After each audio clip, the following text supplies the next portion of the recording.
What's up everybody, DSR here with another Gunpla review. This time around we have the MS07B-3 Gouf Custom. I already did the unboxing video for this, and as you just saw, did the speed build for it. Hope it turned out okay. And so let's look at the finished product. Now the Gouf Custom, I did build fairly quickly. It was about an hour, 15 minutes. It was one of my quicker builds. I did sort of have the home team advantage of having built this kit already once, so it went pretty smooth for me. I only needed to really refer to the instructions for the polycap placement and stuff like that. But anyways, yeah, very solid kit, very great kit. Totally blows the old high-grade Universal Century regular Gouf out of the water in terms of engineering, posability, everything like that. Granted, it is a fairly new kit. I believe it came out in 2011 or 2012. Maybe a year sooner, maybe a year later. I'm not quite sure, as compared to the original high-grade Universal Century Gouf, which came out in the early HGUC line in the early 2000s. So anyways, very solid kit, lots of great accessories. It's a very iconic mobile suit. As you can see here, we've got the Gatling shield, its signature weapon, the three-barreled cannon on the arm there, and we've got some other accessories to look over as well. On the kit right now, I just have the three-barreled machine gun, which replaces the five-fingered hand cannon sort of thing, and I have the heat saber on there as well.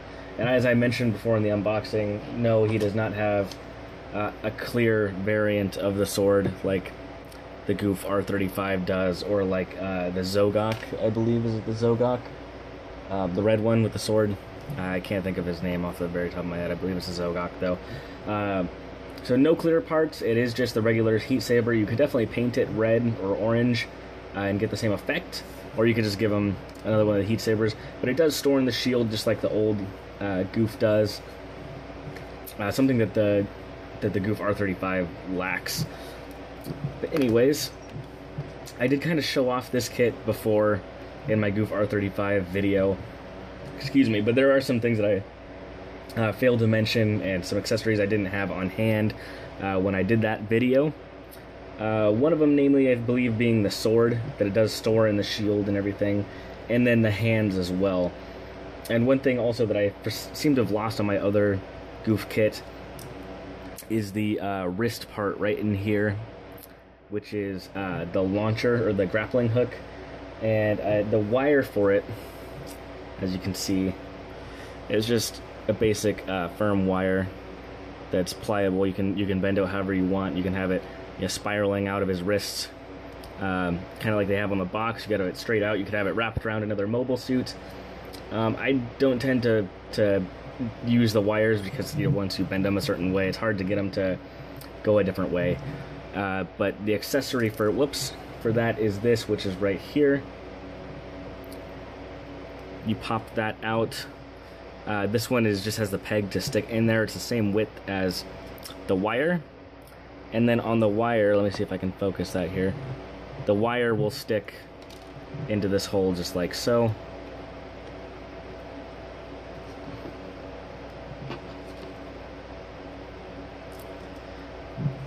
And there you have it. Let me try and get this to autofocus again. There we go. So yeah, you can have it going however you want, and it just has a cool little three-pronged thing going on there. So that is that.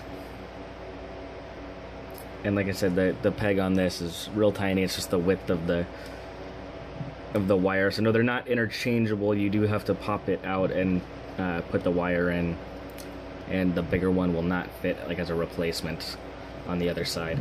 The sword, we'll just go ahead and pop it off, is a lot bigger than the original Gouf's sword. It is a little bit smaller than the Gouf R35's sword, and it's quite a bit smaller than the Zogok sword, which is the same design, but a little bit different. A lot of kits now have it, or there are some other option parts that have something similar.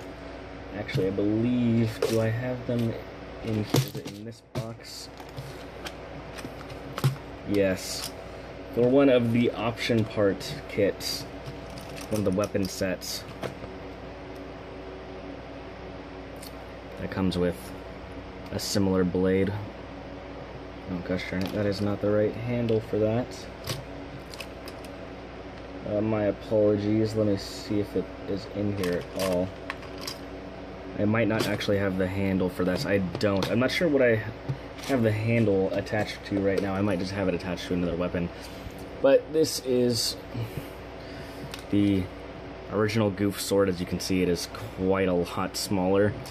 And this is the blade that comes on that option part, and it's about exactly the same. So the option, the weapon sets, swords are just about the exact same size. So really great to customize a kit like this with those parts. We'll go ahead and pop this hand apart. The kit comes with 5 hands, 2 open fists. Oh, actually, that is not the open fist. The open fist is in already. And one of them is meant for the sword, the right-handed one. The left-handed one has a peg, a slit for a peg, which I will show what that's for in a second. And then we have 2 closed fists, which is really nice, actually, that they include that for you.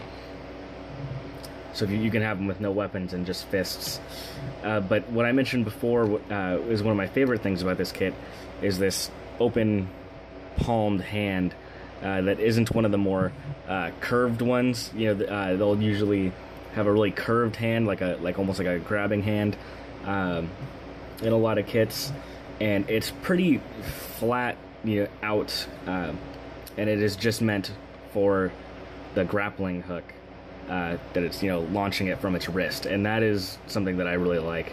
It's hard to get it to look good, you know, if it's just sitting down. But if you're doing, you know, a pose with it launching like that, it's perfect for that.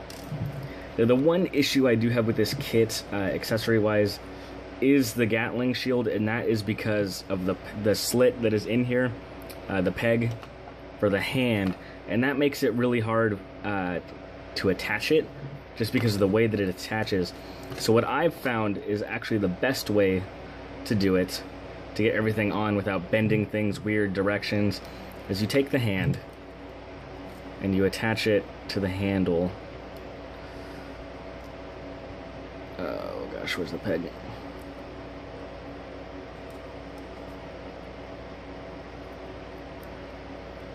And it's a peg, not like some of the newer kits where it's, you know, just small and you have a lot of room around it in the slit on the hand for it to fit in.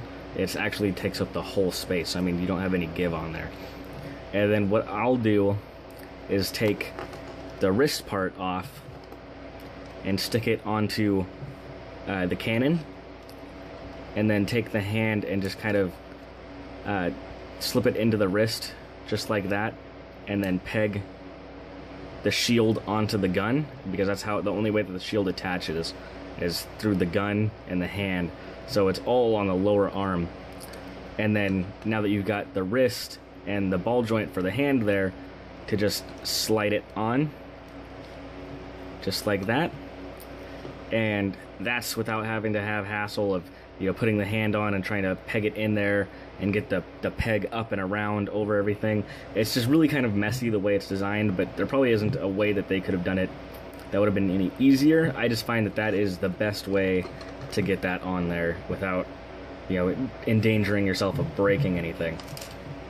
Yeah, just like the other Gouf kits, the sword does store in the shield, just like so.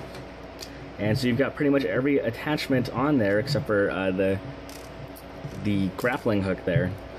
And articulation wise, and bicep swivel 360, only a 90 degree on the elbow there. The legs have really awesome articulation because of this fantastic, and as far as I know, pretty unique knee joint here. So you get a little over 90 degrees, but the hip and everything, you can pretty much get this guy's leg however you want to. Foot articulation is pretty good. It has a joint, an ankle joint in the foot, so it's double jointed there. You can get that to bend out just around any way that you want to as well. And then the waist has just one point of articulation where it twists a little bit, like so, but it's pretty hindered by the cables here. If the cables weren't there, you could probably spin it all the way around. But that's it for that. The head will do a 360. Shoulder pads open up, so I mean you can have the shoulder going like that, or anything. So everything just meshes really well on this kit. It's very impressive. It just looks fantastic from every angle. The backpack, even to the back of the legs, the back skirts, the side skirts, it just all really flows very well. And that's what I've always liked about this kit, is it's just a solid beefy kit, powerhouse of a kit. And as I mentioned in the unboxing, you do have this little tab in here, as they show in the instructions, and you can tab it up in there, and he can hold his gun up all day without it ever wanting to fall down a little bit. And otherwise, it would totally droop after, you know, seconds probably, just because of the weight. But, you know, with it locked in there, you can do this all day. And it's all it is a tab with two. It's just a sandwich, so it's two tabs and another tab that just sit into each other, and it works perfect. It would, for engineering wise, it was a totally genius idea. Kudos to Bandai for doing that. It just the whole kit as a whole just works, and I love this kit. And I think I mentioned it as well in the unboxing video. This is for the Gouf Troop Month build. It's actually going from August through September, and I'm really going to enjoy working on this one. I'm going to make it a sleeves updated UC Unicorn era Xeon Remnants sort of mobile suit. I'm planning on adding emblems to it, adding trim, basically just making it a sleeves use Gouf. I probably won't stick with this color scheme. We'll see what happens color wise. I'm really looking forward to starting working on it though, so I wanted to get this review recorded and up as soon as possible, as well as the build, so I can go ahead and start tearing into this guy. So anyways, thanks a lot for watching. I love the kit. Hope you enjoy it as well. I highly recommend it. I got it for like 22 bucks on Amazon, Prime shipping. You can get it pretty much anywhere. It's been out for several years, so it shouldn't be too hard to get. It's all around a solid kit. If you want a Gouf kit, but you don't like the R35, this is the kit to get. But anyways, thanks for watching. See you guys next time.